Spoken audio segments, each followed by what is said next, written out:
Bang, let's get it. You already know. Yo, did Sabonis go over? I think Sabonis went over. If he did, bitch, 12-4. The trending plays went 5-2. And then I caught a bunch of sharp plays from Daily Grind Fantasy throughout the day. Them bitches went 7-2. I hit 2 or 3 pick entries. I missed my 5 pick entry because of where he at. Miles Bridges. Bro, we got some action though. Sometimes I don't mind waiting because I get to see all the lines. First of all, I'm on Flip. This is Daily Ground Fantasy. I'm on Flip and we on the NBA. Hey, yesterday Zach LaVine had 38 PRA. It's at 37.5. Kristaps Porzingis at 26.5. Damn, I thought I had at least 3 here on Flip. Let me go check Dabble real quick. Dabble should be loaded. Let's hit NBA.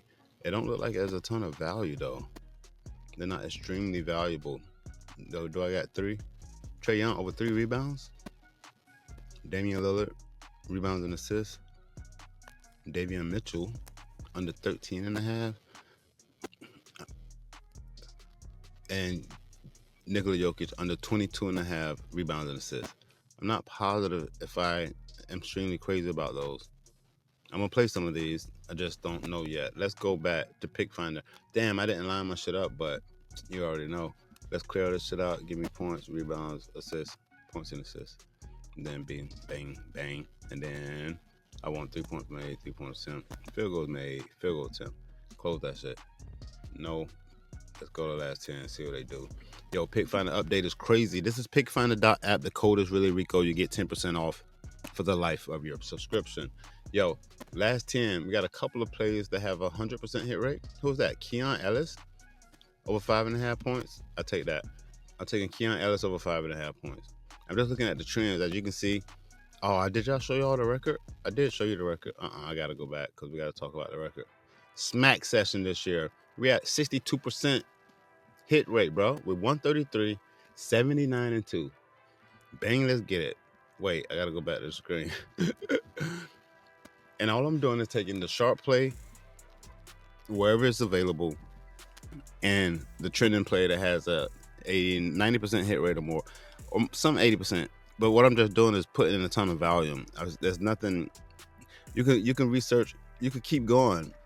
I say you can research, but there's no more fucking research. Like the books know all this shit that we know. You know what I mean? And there's nothing else we can find. But if you want to look at the defensive matchups, you want to look at the injury report, look at all that shit. I'm pretty positive they already know this. I'm so positive that they know this that I don't need to go look at it because they looked at everything and they say that Keon Ellis points line should be at 5.5. And I don't care what they found. I don't care what else I can find. I'm taking the over here because in the last 10 games he's hitting at 100%. He's averaged 11 points over the last 10 games. I don't care who he plays against. I don't care what happened. You know what I mean? Look, in the only game that he played, you know what I'm saying? So I'm just really looking at the minimum data point that I can, which is the hit rate or the sharp play. The sharp play already scans the rest of the books for their lines and all and shows me what the sharp play is. TJ McConnell, assist line under 4.5. Why? Because all of these books have it at 4.5, and then you can see where they're leaning at. All of them leaning heavy under. You know what I'm saying? Pinnacle at about 142, FanDuel about 142. You get it? I don't have to do anything else. All I gotta do is search through this bitch and see which ones I like and play them bitches at volume. And you can see we had a 62% hit rate this year. I track every single play individually so we can see what that looks like. Now that I got my filters in place, I'm looking at the last 10 all the way down here to 90% hit rate. We got 9 or 10 games today. You know what I'm saying? Malik Monk, I like this too. I'm taking Malik Monk to go over. LeBron James again over the 3. I'm gonna show you. Oh, Franz Wagner's back. I don't know if I'm gonna fuck with it though.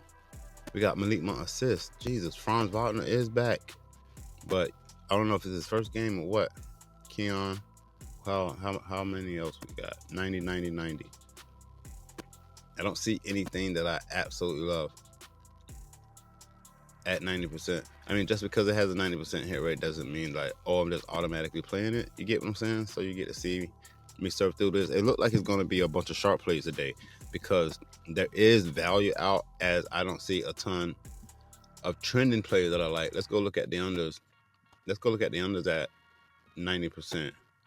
90% to the under. Wendell Carter under 10.5 rebounds. Victor Wembanyama under 22.5 field goal attempts.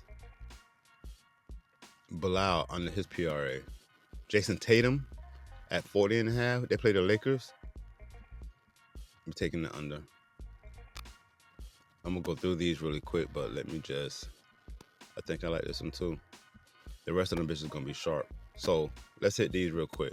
I got Victor Wembanyama under 22.5 field goal attempts. That's just kind of high as fuck. The under's hitting at 90%. He averages 19 field goal attempts. And you could go see who they played against. I know some of y'all like to see this. Versus Indiana, he hasn't taken that.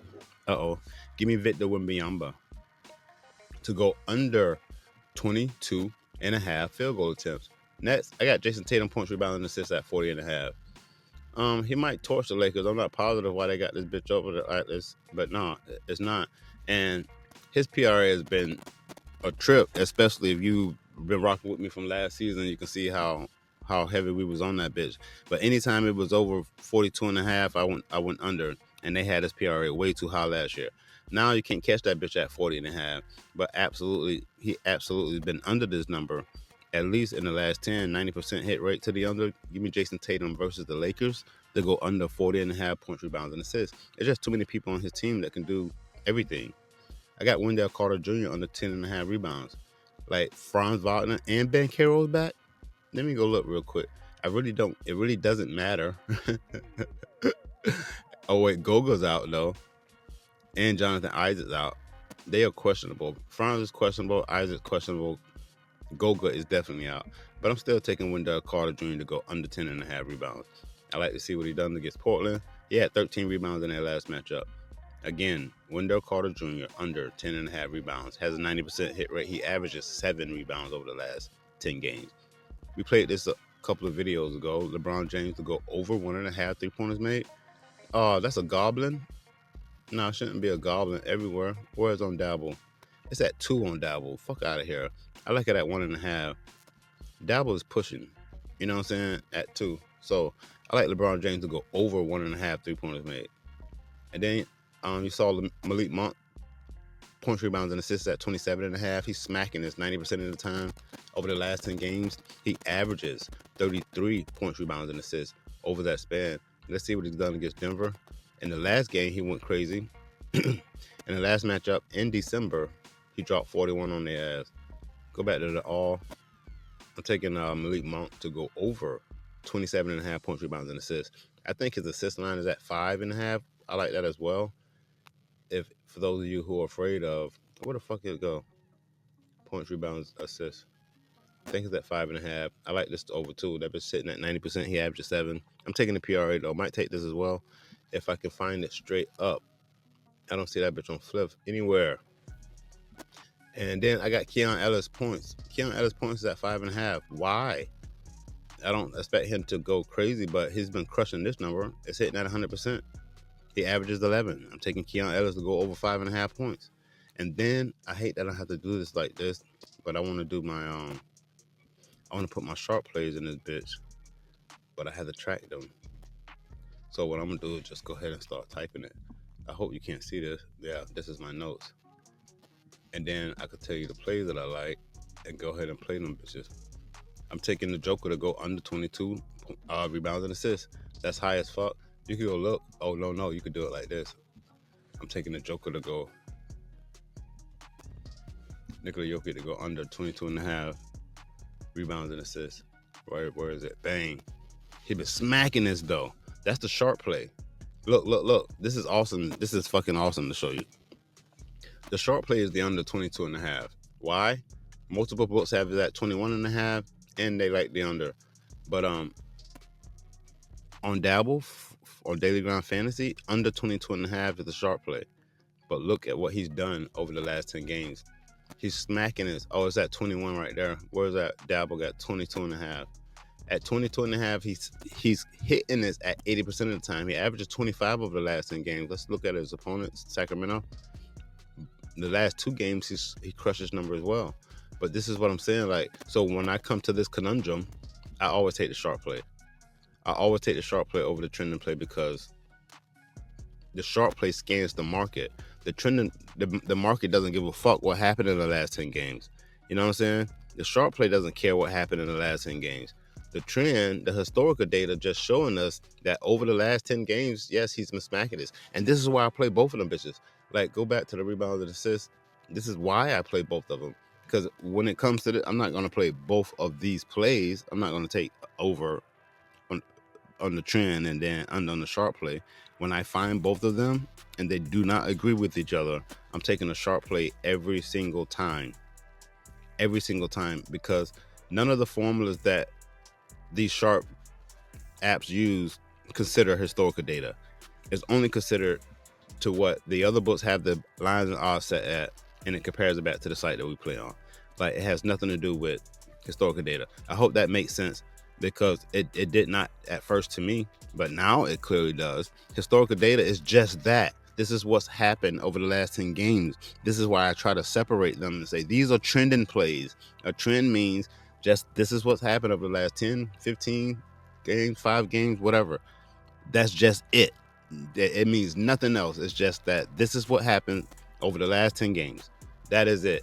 But for positive expected value plays, the software scans every single book, well, the books available for their line and odds, and compares it back to the site that we play on. Like, I play that every single time. I know that I'm taking the most profitable line. I'm taking the most profitable play because I can see the rest of the lines. And this is why I am so excited about what Pick Finder is doing, because look at this shit. At the top, it's starting to show us. Percent odd chance to hit. And then all the other lines. It's the same thing as comparing the rest of the lines. I mean, looking at lines and the odds and comparing the bitches back to the site that you want to play on. So now, as Pick Finder continues, adding all these fucking books, it's going to be the same thing. You're going to be able to see the trend, and then you'll be able to see what the positive expected value play is, because you could just quickly look up here and compare them bitches, even though the odds chance to hit is showing here at 51.2. But that's not even an instant play. The over here is not an instant play. We want that bitch to be at 54.26, or you go ahead and round it to 54.3 if you're looking for odds chance to hits to have put the most profitable play on the correct slip type. I hope that makes sense. Hey, anyway, you see what the 5 plays are: Victor, Jason Tatum, Wendell Carter, LeBron James, Malik Monk, and Keon Ellis. I am going to play a bunch of these trending plays, but I can't quickly list them or track them. So these, I'm gonna have to keep up with these off my ticket. But bro, right here on Dabble, you can see where we at. Like, you don't need me for this. If you don't have access to the software, you can still just look and see which one of these are your favorite. Me, I like the sharp plays. I'm taking the Joker to go under 22.5 rebounds and assists. I'm taking TJ McConnell to go under 5 assists. I'm taking Damian Lillard rebounds and assists over 10.5. I even like Jaylen Brown rebounds and assists over 9.5. Same with Davion Mitchell. The only player that I do not like here is Trae Young over 3 rebounds. You know what I mean? So that's 1, 2, 3, 4, 5 pick entry on Dabble. Let me go look at prize picks. Oh fuck, how long is this video? Oh hell no, I'm out of here. Hey, but you get it. I gave you my trending plays. You see 5 sharp plays that I'm playing. I'm sorry, I gotta go. I don't have a ton of time. I'm ReallyRico. You already know. Let's get this dough, bruh. Peace.